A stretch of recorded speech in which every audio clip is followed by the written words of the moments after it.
have your Kantamala or Rudraksha on you, so that as part of the yoga's 12 components, the Avarana is one of them. So you'll be also able to have the follow the yoga sequence with more authenticity.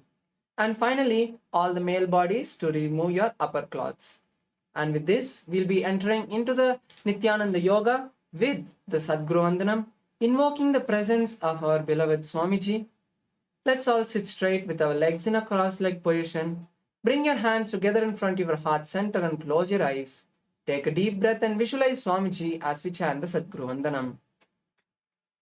Nithyanandam Paramasukhadam Kevalam Jnanamurtim Dvandvatitam Gaganasadrisham Tattvamasyaadilaksham Ekam Nityam Vimalamachalam Sarvadhi Sakshi Bhutam Bhavatitam Trigunarahitam Sadgurum Tam Namami.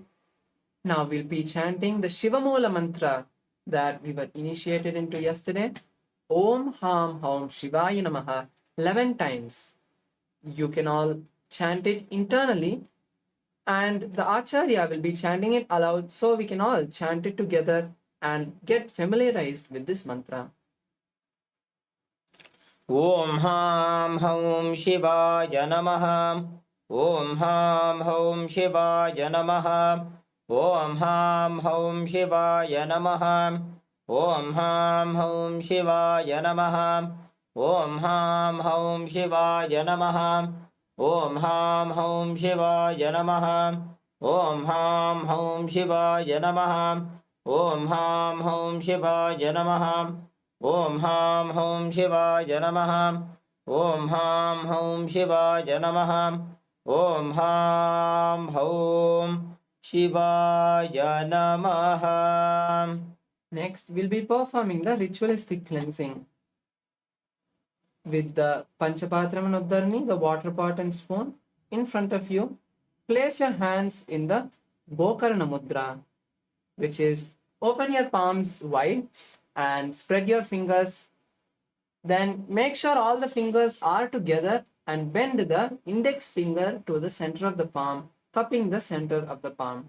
Then pour an Uddharni, a spoon of water, in the palms and drink it at the end of the mantra. Om Atmatattvam Shodhayami Svadha. Om Vidyatattvam Shodhayami Svadha. Om Shivatattvam Shodhayami Svadha. Now wash your hands with a spoon of water and wipe the upper and lower lips twice with the base of the right hand thumb. Om Ham Hridayaya Namaha. Now wash your hands with a spoon of water. Now the index, middle and ring fingers touch above the upper lip and below the lower lip. Then wash your hands again with a spoon of water. Then with the with the index finger and thumb touch the right nostril, then the left nostril, and with the ring finger and thumb touch the right eye, right ear, left ear. Wash your hands with a spoon of water. Then with the little finger and thumb touch the navel, the right chest and the left chest, and then with all the fingertips touch above your head, the right shoulder, left shoulder and heart center. Wash your hands with a spoon of water. Now we'll enter into the Sankalpa, the conscious resolution. Now decide to intensely hold the reality you want to manifest in your life today by performing this Dvitiya Vinyasa Krama in your inner space now. And as we chant the Sankalpa mantra, see it manifesting with the blessings of Swamiji. Place your right hand on your left palm and place both the hands on the right thigh. Close your eyes and intensely chant this mantra if you know it, or intensely listen. Om Mamopatta Smasta Duritakshayadvara Bhagavat Shri Nithyananda Paramashiva Prityartham Shri Nithyanandeshwari Paramashiva Shakti Sameta Shri Nithyanandeshwara Paramashiva Prityartham Cha Adya Purvokta Evam Guna Visheshena Vishishtayam Asyam Shubhatitho Purna Arogya Yukta Dridhagatra Yogika Sharira Siddhyartham Paramashiva Shakti Aviskaranaartham Nithyananda Yoga Abhyasam Karishye. Now wash your hands with a spoon of water. Om apa upasprisya. Now place your Panchapatram out of the way so that it is not an obstruction. As we perform this sequence of Titiya Vinyasa Krama, let us now enter into a quick recap of the 12 components that we saw yesterday. The first component being the asana, the various body postures that we'll be performing.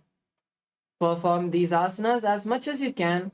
Do not strain yourself too much, and I request all the participants who are pregnant, who have any heart related diseases, brain related diseases, or any other terminal illness or injury to not perform any of the asanas which are inverted or where you have to strain yourself too much.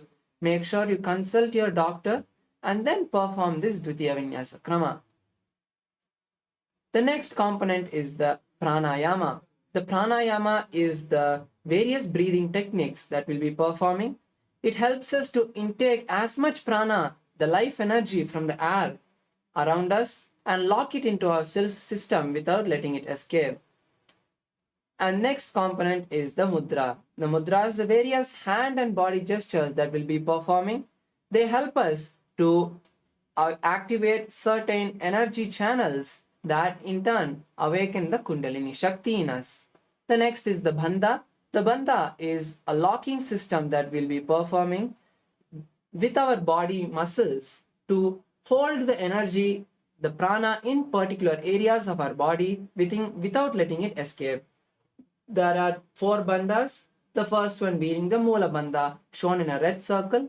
Perform this Mula Bandha throughout this sequence as much as you can. The Mula Bandha is contracting the perineal muscles. The next is the Uddiyana Bandha, pulling the stomach in and up. This bandha will be shown in a yellow circle. The next is the Jalandhara Bandha, locking the chin to the chest. And the fourth is the Mahamudra Bandha, performing all 3 together. Each of this Mahamudra Bandha will be shown in a purple circle. Perform these bandhas as much as you can. The next is the visualization. The visualization is one of the most important components, as whatever we visualize throughout this sequence goes directly into our biomemory. So visualizing the right objects, the right items, the right people is most important. So as part of the Dvitiya Vinyasa Krama, we'll be visualizing various gods, sages, and other spiritual and high energy items so that you can continue to be in the space of completion and in the oneness with Paramashiva. The next component is the Karana. The Karana is the various dance postures that we'll be performing. As we perform these Karanas, visualize yourself as Paramashiva and manifest the creation. See the creation aspect of Paramashiva manifesting through you. The next is the Japa. The Japa is the various Mahavakyas, the various mantras that we'll be chanting throughout this sequence for a particular set of asanas. The Japa helps us to stay in the space of unclutching so that we can be more focused in the whole Dvitiya Vinyasa Krama. The next is the chanting of the Shastra Pramanas. They show us that these asanas have been directly given to us by Paramashiva, and the authentic source of these asanas, of these postures, is from Paramashiva. The next is the mandala. The mandala is the sacred geometry that we'll be visualizing. As part of this Dvitiya Vinyasa Krama, we'll be visualizing the Shri Yantra, which is also engraved in our brain. When we just gaze at this Shri Yantra, the energy that the Shri Yantra holds, the different energies that are there through the process of quantum entanglement also get awakened in us. So just gaze at the Shri Yantra as much as you can. The next component is the Abharana. The Abharana is the sacred Rudraksha jewelry. In the Dvitiya Vinyasa Krama, perform these apply the aushadas on your body so that you can continue to radiate the space of Paramashiva, and these aushadas will also boost the energy in your body. So with this, we have come to understand the 12 components, and now let us enter into the first asana, Sukhasana. Be seated in a comfortable cross-leg position and keep your hands in Bindu Mudra, which is touching the index and thumbs and stretching the other fingers out. Place your hands on the respective knee. Visualize Lord Paramashiva perform the Mahamudra Bandha, contracting all the three bandhas, and start performing the Samana Kumbhaka, which is inhaling, holding the breath, visualizing the intense fire, and then in your stomach, and then exhaling. Then hold the japa Soham in your throat center as we perform Sukhasana. तत्सुखासनमित्युक्तम् अशक्तस्तत्समाचरेत् आसनं विजितं येन चितं तेन जगत्त्रयम्. The next asana is Parvatasana. Cross your legs into Padmasana or be seated in the same cross-leg position. Bring your hands together in front of your heart center and raise it above your head. Perform the Mahamudra Bandha and visualize Mount Kailash. अथ वक्षे महादेव पर्वतासनमङ्गलं यत्कृत्वा स्थिररूपी स्यात् षट्चक्रादिविलोपनम्. The next is Halipavasana. Now bring the soles of the feet together and interlace the fingers behind the back. Lean forward and place the forehead on the soles of the feet. Visualizing Swamiji and gazing at the nose, perform the Mahamudra Bandha. पूरवविधियाहु मे जानो उभयपकतली सम्पुटठानो. Now continue to be in the same posture as you bring the hands to the side of the shins and the palms cupped by the feet. Then visualize a snake and gaze through the nose and continue to hold the Mahamudra Bandha in Nagipavasana. पूरवविधिपर्यागाने नीचौः वीकहुः निभनास्यो लगायि. The next is Kokilasana. Now hold the big toes of the respective foot and stretch the legs straight vertically up and then cross them into Padmasana. Keep the elbows on the ground and perform the Mahamudra Bandha, visualizing a bird. अथान्यदासनं वक्ष्ये येन सिद्धो भवे नरः अकस्मात् वायुसञ्चारं कोकिलाख्यासनेन च. The next, raise up and uncross the feet, stacking the knees and ankles. Hold opposite elbows and rotate the hands in one direction and then the other. Visualize Swamiji and gaze to the nose as you perform Mahamudra Bandha in Nithyananda. घोड़ाबावां पादगी आशमाहिली soy दशचरणको वार्लौता परिकुल्भसमोय. Now place your hands on the mat and keep the legs also flat, bringing your body into a plank position with the hips raised up high. Scoop the body again and again towards the ground and then back up as you visualize an elephant. Pull the stomach in and up in Uddiyana Bandha in Gajasana. निब्जं पादाग्रे भूमौ कृत्वा लम्बी भुजा मस्तकाग्रे निधाय. Now stop the scooping of your body and alternate raising one heel and pressing the other heel down. Visualize a bear and perform the Uddiyana Bandha in Rikshasana. एकैकं पादमाकुञ्च गजासनं कुर्यात् ऋक्षासनं भवति. The next is Vaishyasana. Stand tall on the tips of your toes. Try to stand only on the big toe. Keep the hands on the heart with the index, middle and ring fingers touching. Visualize Swamiji and perform the Uddiyana Bandha. केशेन पादयुगलं बद्ध्वा तिष्ठेत धूमुकः अथ वैश्यावक्षे यत्कृत्वा सत्यवान् भवेत्. The next is Urdhva Karana. The first Karana of this sequence. Come into a half squatting position called Aremandi, which is keeping the knees slightly bent, the heels touching and the toes pointed out. Bring the hands to the chest level with the elbows bent. Now simultaneously move the right hand and right leg towards the inside of the body and then out. Then come back to the starting position and perform on the left side.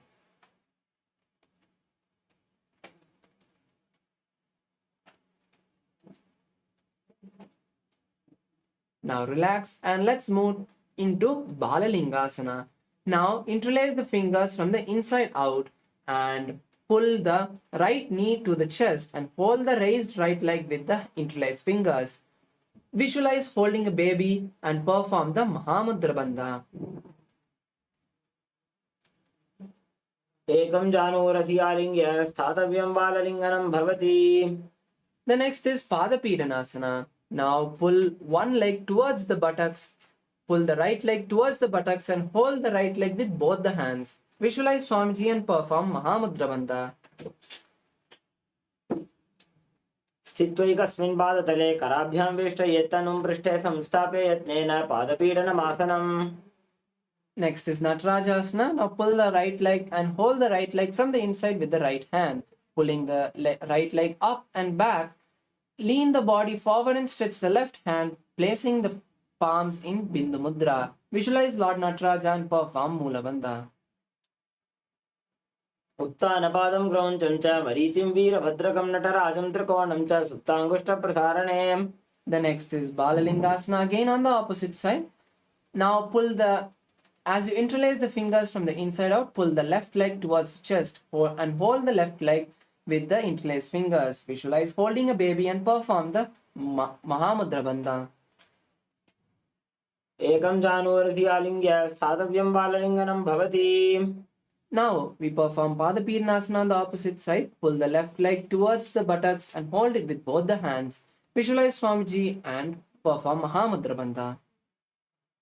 स्थित्वैकस्मिन् पादतले कराभ्यां वेष्टयेत्तनुं पृष्ठे संस्थाप्य यत्नेन पादपीडनमासनम्. Now place the left leg on the ground and again raise it once you find balance. Then fold the left leg with the left hand and pull it backwards and up. And lean the body forward, stretching the right hand, placing the fingers in Bindu Mudra of the right palm. Visualize Lord Nataraja. उत्तानपादं क्रौञ्चं च मरीचिं वीरभद्रकं नटराजं त्रिकोणं च सुप्ताङ्गुष्ठप्रसारणे. Now perform Ardharechitakarna as we come into a half squatted position with the knees bent, heels touching and toes pointed out. Bring the hands again to the heart center and this time cross the right leg behind the left, keeping the toes on the ground and the heels raised. Now with the right hand make a pendulum motion. Swing the hand a few times and then place it on the nose, then perform on the left side.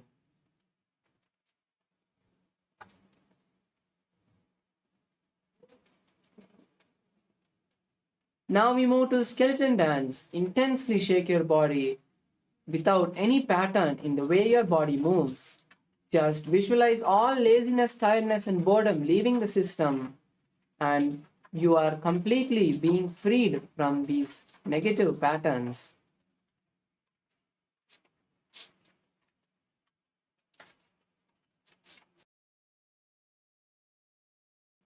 Relax as we move to the next asana, Katichinakarana. Now come back to the half squatting position and this time raise both the hands above the head, crossing the wrists. Then turn to the right and open the hands wide. And then come back to the center, crossing the hands again above the head. Then turn to the left and repeat the same. And then perform this again and again on both sides.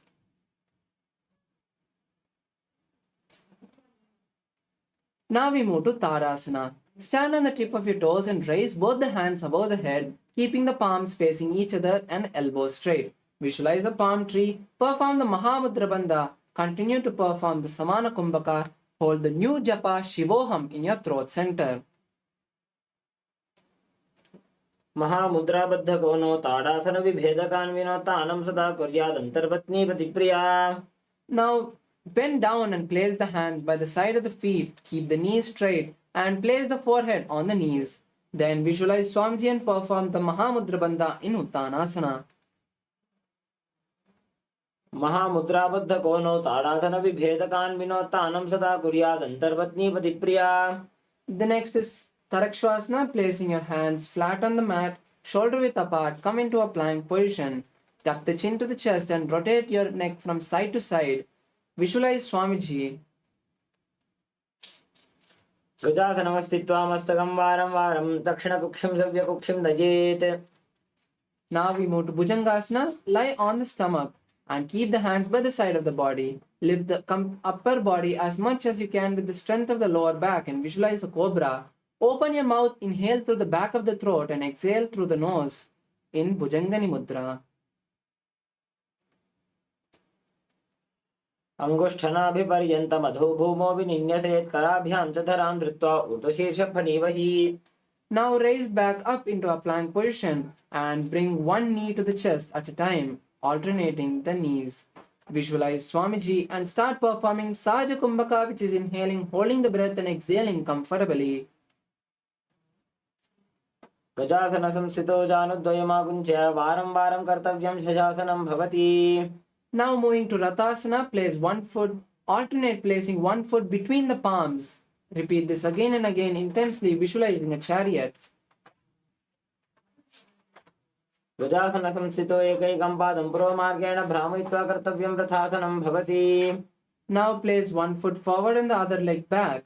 Raise the hands above the head and bend the front knee in a 90-degree angle and keep the back toes pointed sideways. Turn the hips forward in Veerabhadrasana, visualizing Lord Veerabhadra, gazing at the third eye and performing the Udyana Bandha.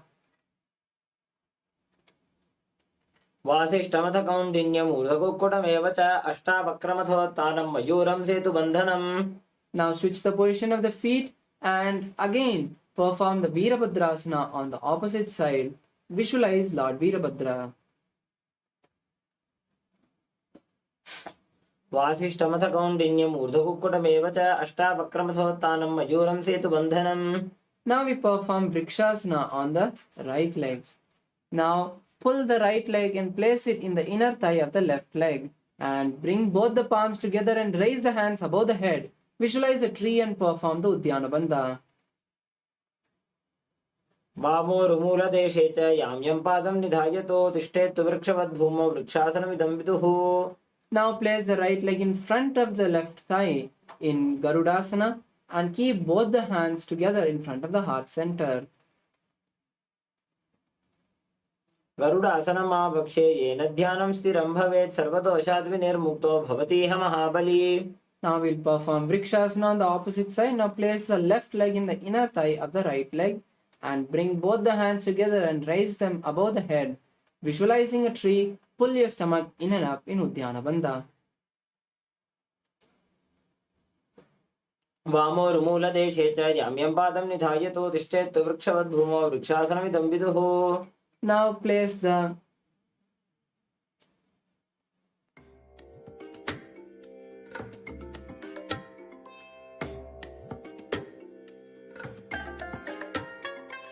I bless you all. Let you all open all your three eyes and manifest the powers of Mahasada Om Nithyananda Paramashivoham. Om Nithyananda Paramashivoham. Om Nithyananda Paramashivoham. Om Nithyananda Yes. Now continuing with Garudasana, on the left side, place the left foot in front of the right thigh and keep the palms together in front of your heart center, visualizing Lord Garuda. गरुडासनमावक्षे येन ध्यानं स्थिरं भवेत् सर्वदोषाद्विनिर्मुक्तो भवतीह महाबली. The next asana is Trikonasana. Now place the right foot forward with the toes pointing front and the left foot back with the toes pointed sideways. Raise the hands shoulder level and place the hand by the right foot. Keep the left hand raised up and gaze to the sky, visualizing a triangle. उत्तानपादं क्रौञ्चं च मरीचिं वीरभद्रकं नटराजं त्रिकोणं च सुप्ताङ्गुष्ठप्रसारणे. Now switch the position of the feet and again lean down on the opposite side and place the hand by the front foot, by the left foot, and the right hand towards the sky. Gaze to the sky as well and visualize a triangle. उत्तानपादं क्रौञ्चं च मरीचिं वीरभद्रकं नटराजं त्रिकोणं च सुप्ताङ्गुष्ठप्रसारणे. The next asana is Nakyutaka Karana. Now come to a half squatting position and keep the palms facing each other. Now alternate, switching the position of the palms and raising one heel. Visualize Paramashiva and repeat this again and again.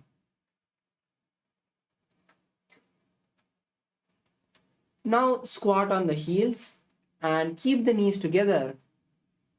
Place your hands in Namaskara Mudra in front of your heart center and visualize Swamiji.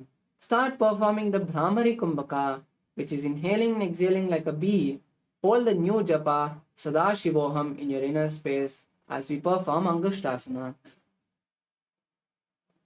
कबन्धासनमित्याहुः गोरक्षासनमेव च अङ्गुष्ठमुष्टिकं ज्ञेयं ब्रह्मप्रासादितं तथा. Next is Saurasana. Stretch one leg forward and keep the hands by the side of the body. Visualize Swamiji in your inner space. प्रसार्यैकं पादतलं संस्थाप्य त्वेकपादकम्. The next is Vidunanasana. Visualizing Swamiji, hold the right foot with the right hand and the left foot heel with the left hand. Visualize Swamiji. गुल्फस्थितो पादमेकं प्रसार्य तत्पादकं संस्पृश्य तत्करेण. Now we'll perform Saurasana on the opposite side.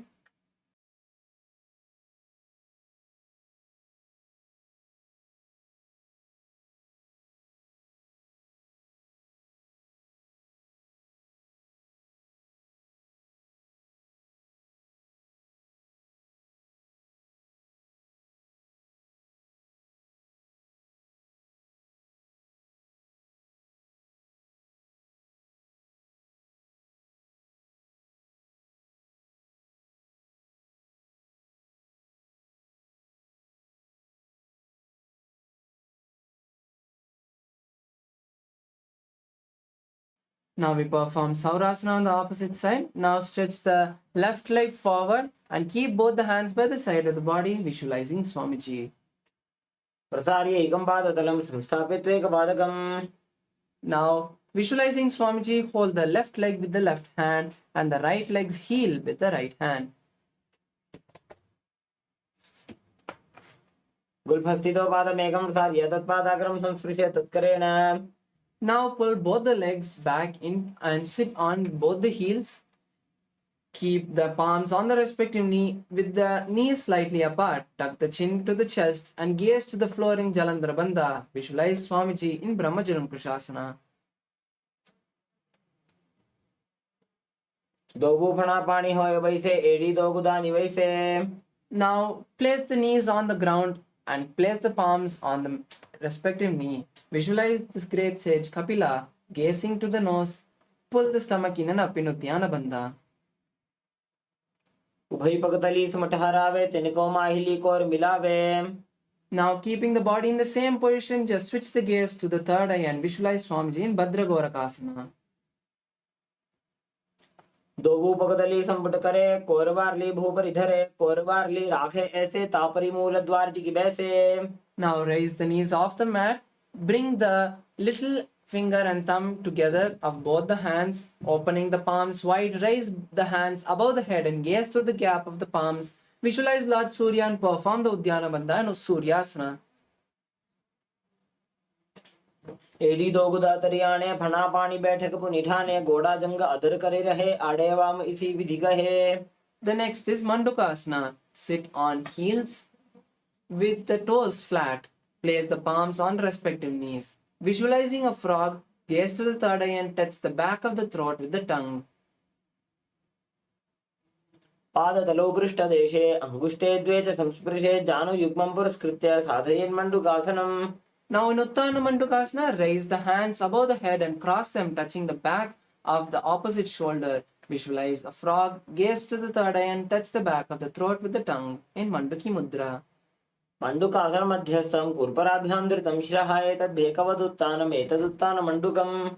Now place the hands on respective knees and cross the ankles and sit on crossed ankles. Then lean forward, stick the tongue out and exhale forcefully. Gaze to the nose and visualize a lion. दक्षिणं सव्यगुल्फेन दक्षिणेन तदेतरं हस्तौ शुचान्वौ संस्थाप्य साङ्गुलिश्च प्रसार्य च. Now uncross the ankles and cross the hands behind the back. Being seated on the heels with the toes flat, hold the opposite big toe with the index and middle finger. Tuck your chin to the chest and gaze to the nose, visualizing Swamiji. उल्भौ च वृषणस्याधो व्युत्क्रमेण समाहितः पादाङ्गुष्टौ कराभ्यां च धृत्वा च पृष्ठदेशतः. Now sit in a squatted position, and from the inside wrap the knees around and interlace the fingers behind the back. Gaze to the nose and visualize a crow in Kakabusanti asana. प्रथमे वैसकौकटठाने दोबु हाथ पगम बीच आने. Now in Kanipavasana, place the hands on the mat, rest the knees on the back of the respective arm, and lean onto the hands, raising the legs off the mat. Visualize Swamiji. आसन को गुण आशीर्दिष्टा होई तो आछी होई. Now in Kapali asana, which is an inverted asana, I request all the participants with any terminal disease or injury to not perform this asana. For the rest of the participants, take the help of the wall or a partner if you want. Otherwise, just balancing on your body, you can perform in this asana. Now place your hands on the mat and then the crown. Then slowly lean onto the hands, leaning onto the head, placing the knees on the hands, raise the legs straight and keep your legs balanced. Visualize Swamiji and gaze to the third eye. शीश तीशा धरती टेकी पकदो मिलिवा ऊंचा कुकरे. Relax your body as we move to the next asana, Parsvamayurasana.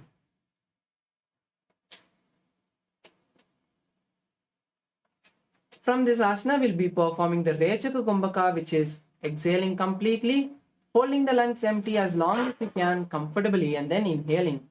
Now sit in a squatting position and turn to one side. Align the elbows and hip to the elbows, and then lean onto the hands, stretching the legs to the side. Visualize the peacock and gaze to the third eye.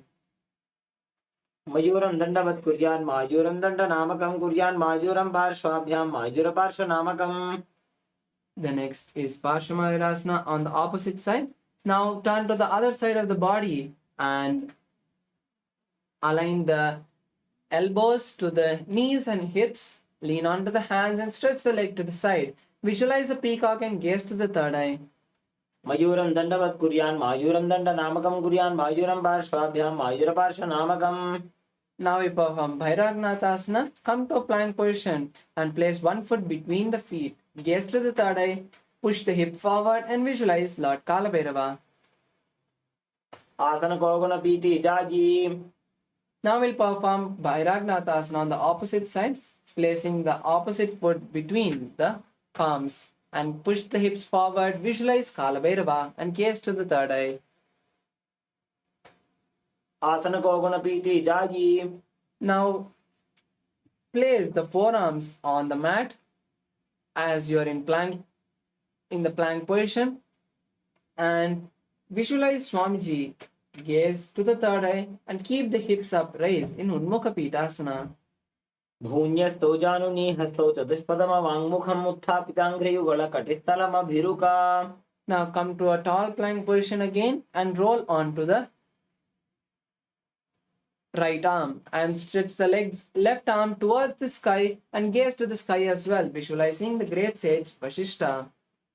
ऊर्ध्व कुक्कुटवासिष्ठ मरीचिहन मत्स्यकम्बर वृत्तिं चोदरस्य विविधं धनुरासनम्. Now roll onto the right hand and raise the left hand towards the sky, visualizing sage Vashishta. Gaze to the sky as well.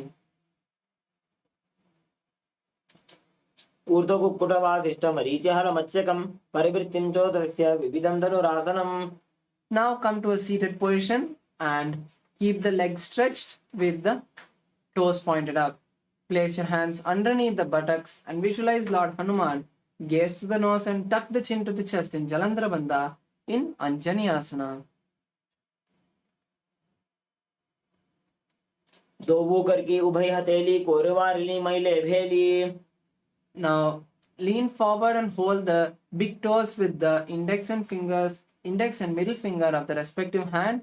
Place the forehead on the knees. Visualize Swamiji and perform Mula Bandha as you hold the new japa Shivoham in your throat center. जानु परिललाटन्तु पश्चिमं ताणमुच्यते येन केन प्रकारेण सुखं धार्यं च जायते. Now lean down, raise up again, interlace the hands behind the neck and lean down again. Place the elbows outside of the knees and the forehead on the knees. Visualizing Goddess Kali, perform the Mahamudra Bandha. स्वपाणिभ्यां दृढं धृत्वा जानुभरि शिरोन्यसे तासनोग्रमिदं प्रोक्तं भवेदनिलदीपनम्. Now pull one leg towards the perineum and wrap the raised knee from the inside and around, interlacing both the hands behind the back. Then place the forehead on the knee of the stretched leg in Marichi Asana, visualizing the great sage. Marichi. उत्तानपादं क्रौञ्चं च मरीचिं वीरभद्रकं नटराजं त्रिकोणं च सुप्ताङ्गुष्ठप्रसारणे. Now rest the raised knee on the ground and hold the stretched leg with both the hands. Place the forehead also on the stretched leg and visualize Swamiji, gaze to the nose and perform Mahamudra Bandha. महामुद्रां प्रवक्ष्यामि तन्त्रेऽस्मिन् मम वल्लभे यां प्राप्य सिद्धा सिद्धिं च कपिलाद्याः पुरागताः. Now stretch the bent leg and bend the opposite leg towards the perineum. Then from the inside wrap the raised knee and place the forehead on the stretched leg. Visualize the great sage Marichi in Marichi Asana. उत्तानपादं क्रौञ्चं च मरीचिं वीरभद्रकं नटराजं त्रिकोणं च सुप्ताङ्गुष्ठप्रसारणे. The next is Mahamudrasana. Now keeping the raised knee on the mat, lean forward and hold the stretched leg with both the hands. Visualize Swamiji and gaze to the nose. महामुद्रां प्रवक्ष्यामि तन्त्रेऽस्मिन् मम वल्लभे. Now perform Bhadrasana 2. Bring the soles of the feet together and hold them with both hands. Visualize Swamiji and gaze to the third eye. गुल्फौ तु वृषणस्यादः सीवन्त्याः पार्श्वयोः क्षिपेत पादपार्श्वे तु पाणिभ्यां दृढं बद्ध्वा सुनिश्चरम्. Now push the legs slightly away from the perineum and place the hands on the knees. Visualize Swamiji, gaze to the nose and perform Jalandhara Bandha in Gwalipavasana. पूर्व चरपट चौकख्यो सो ये वाही विधियो की जैसो ये यामे एड़ी भिन्न जराशे अंगुलाठांतरो राशे. Now in Joni Asana, pull the legs towards the perineum, hold the feet with the respective hands, then lean down and place the forehead in front of the toes. Visualize the Yoni Mandala, the physical representation of Devi Paramashiva Shakti.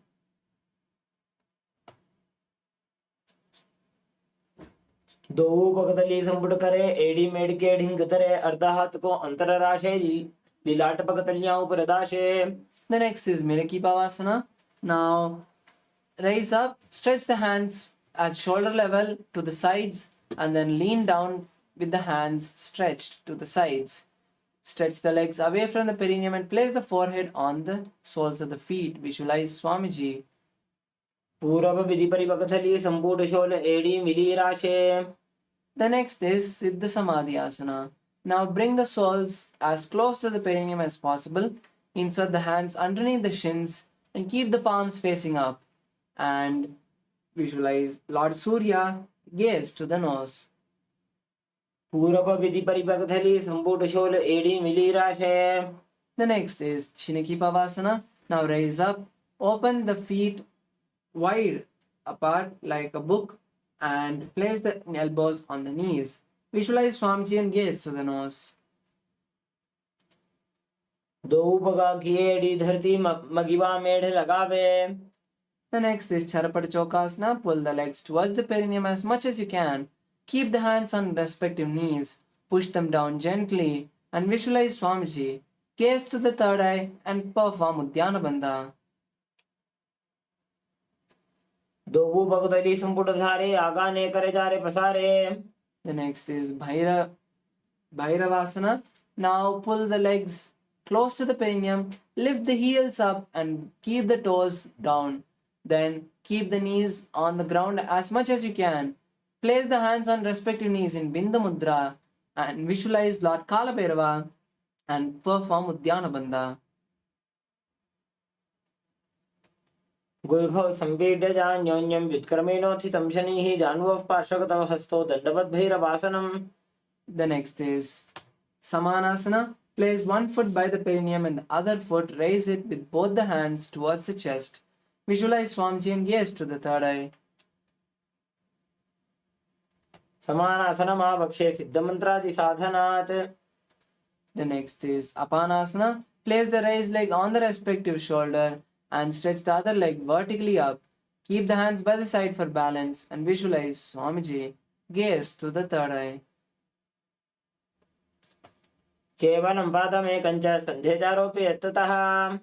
The next is Samanasana again on the opposite side. Now place the other leg by the perineum and pull the opposite leg towards the chest with both the hands. Visualize Swamiji and gaze to the third eye. समानासनमावक्षे सिद्धमन्त्रादिसाधनात्. The next is Apanasana. Now place the leg on the respective shoulder and stretch the opposite leg vertically up. Keep the hands by the side for balance. Visualize Swamiji and gaze to the third eye. केवलं पादमेकं च स्कन्धे चारोपि यत्ततः. The next is Gomukhasana.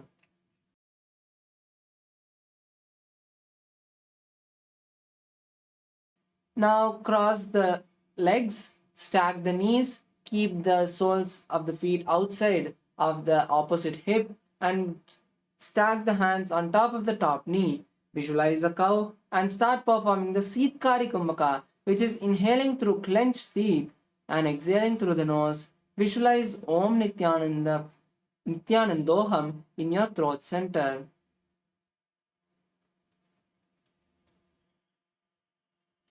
सव्ये दक्षिणगुल्फं तु पृष्ठपार्श्वे नियोजयेत् दक्षिणेऽपि तथा सव्यं गोमुखं यथा. The next is Anusuyasana. Now interlace the hands, now hold the big toes with both the hands and visualize Rishika Anusuya. Gaze to the nose and pull the stomach in and up in Uddiyana Bandha. दो दक्षिण को नीचे उठाने, पांवों ताके ऊपर आने. Next is Anusuyasana 2. Interlace the hands behind the back. Lean down and place the chin on the knee. Visualize Rishika Anusuya and gaze to the nose. जीमना गोदा की संधि उपरिड़ा व गोड़ा की संधि. The next is Garudasana 2. Now raise up, place one foot by the perineum, the other foot flat with the knee by the chest.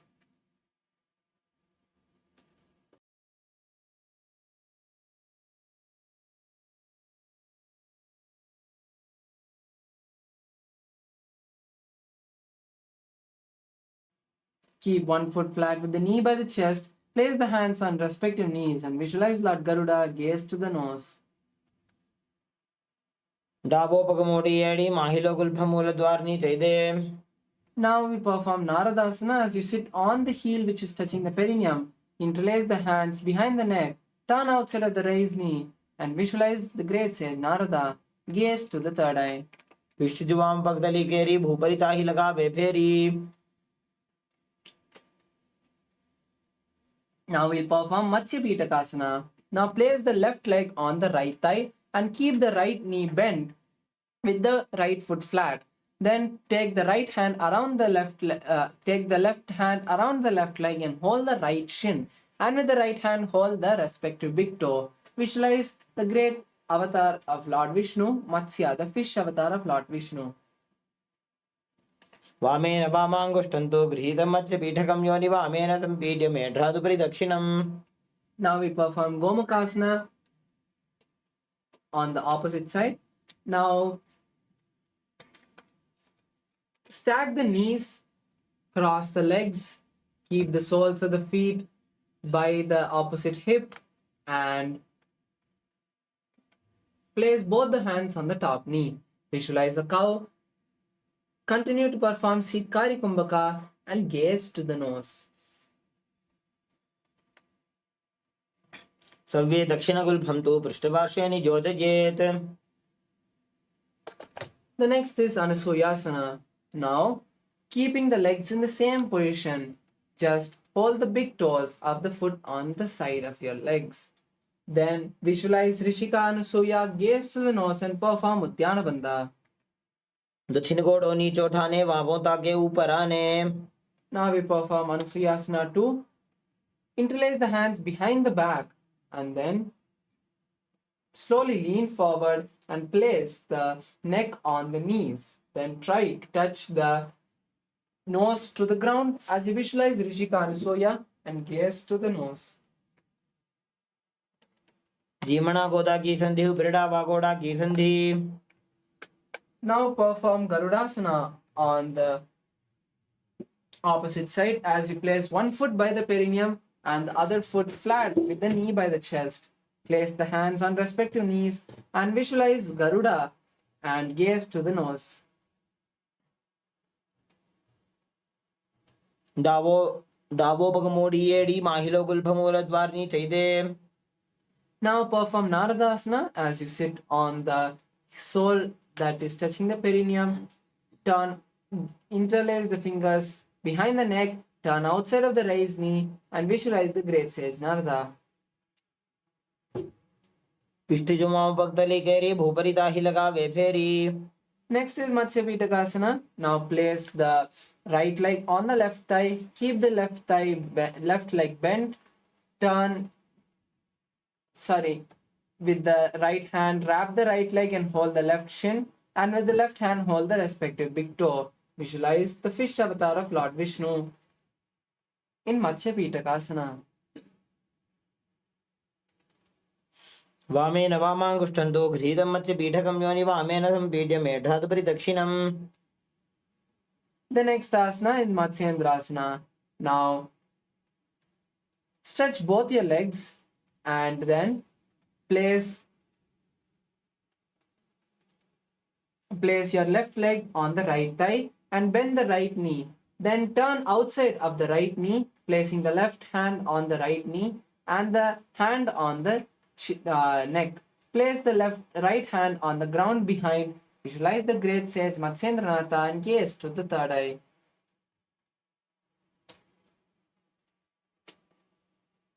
आसन को गुण झोलो जाए. Now we move to Kubasana. Place the left hand by the right foot and the right hand on the right ear. Visualize the camel and gaze to the third eye.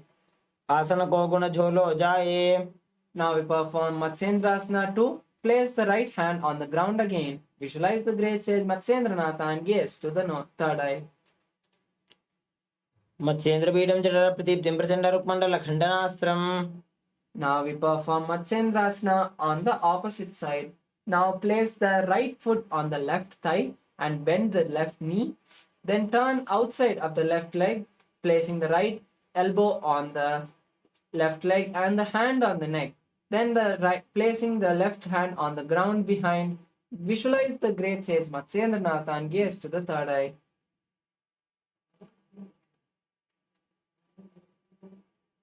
उदरं पश्चिमाभासं कृत्वा तिष्ठति यत्नतः. Now place the right hand by the left foot and the left hand on the left ear. Visualize a camel.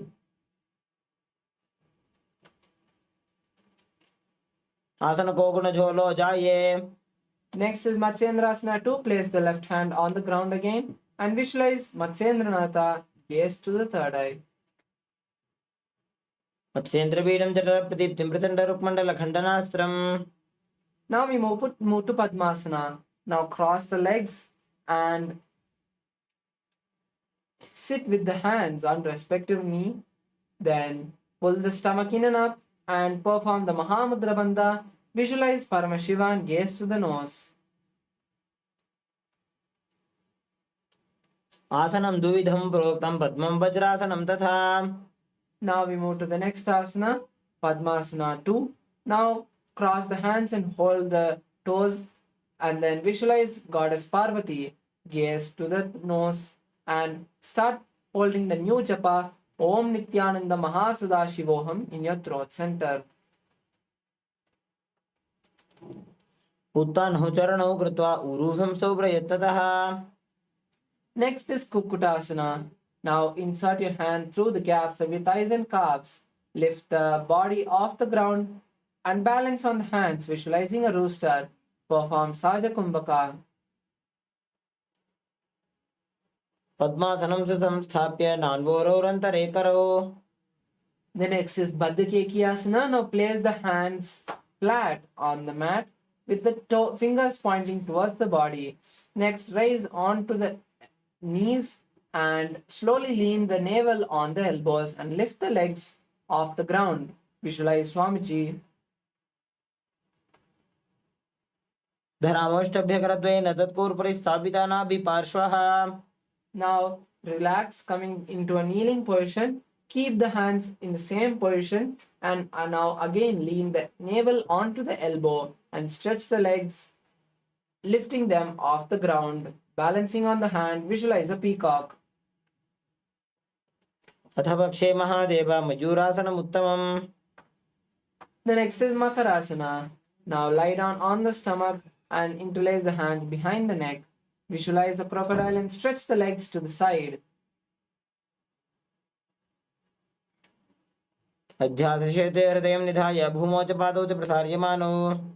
Next we move to Shalabhasana.